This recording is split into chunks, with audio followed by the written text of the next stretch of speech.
Hello, Rama Pupodu. Hope all are in good health, feeling great, wonderful, having a happy and peaceful life. Now let's continue with hall attendance.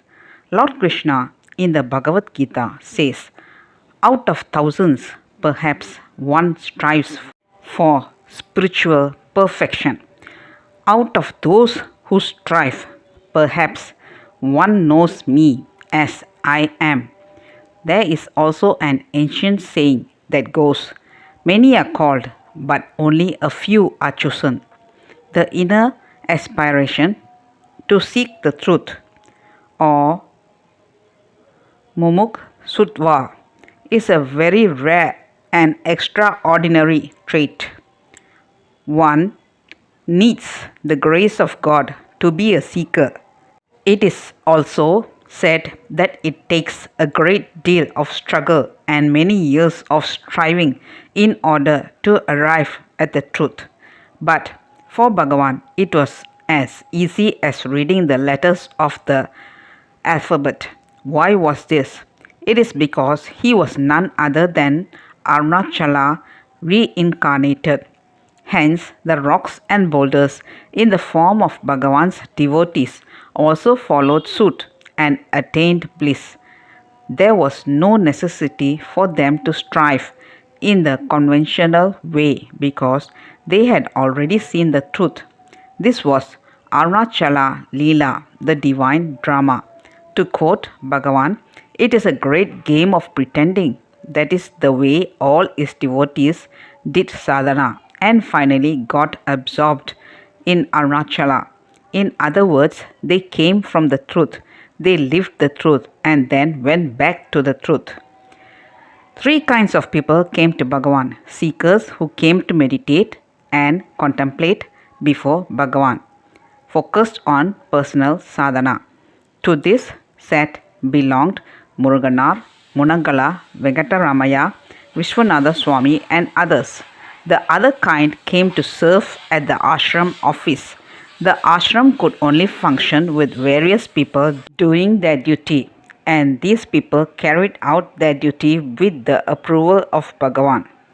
For instance, my grandfather, Niranjananda Swami, was the Sarva Adhikari, the storekeeper, and also held other responsibilities. The third kind of people who came to the ashram became personal attendants of Bhagavan. These attendants were all men and they stayed within the ashram so that they could dedicate their entire time to the service of Bhagavan. Kunjuswami himself, a personal attendant of Bhagavan, right from the days of Kanda Ashramam and later on at Ramana Ashramam, gave a beautiful account of the kind of interaction between Bhagavan and his personal attendants. Bhagavan would sleep on the sofa in the hall. The other attendants and I would sleep near the sofa.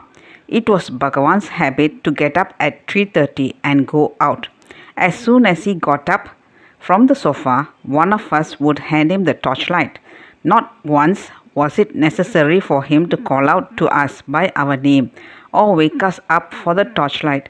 The minute he got up, we too seemed to get up automatically and without any effort on our part. Bhagavan's glance in our direction transmitted a brilliant light within us, and we would wake up at once. Bhagavan never gave us orders. He liked to do things himself, but being his attendants, we would always anticipate his needs in advance and do what was necessary. These individuals were not doing just physical work. Bhagavan was also focusing on the improvement of their personal sadhana. About this, Kunjuswami said, I once asked Bhagavan permission to stay outside the ashram so that I could devote all my time to spiritual sadhana. I told Bhagavan that just doing service did not give me complete satisfaction. Bhagavan commented, real service does not lie in washing my clothes, but in cleansing the mind. As far as spiritual practices were concerned, Bhagavan once remarked that the practice of self-enquiry was mandatory. Everyone should practice contemplation or dhyana whenever there is time. Let's continue in the next chapter. Thank you. Bye bye. Rama Rama Puppodu.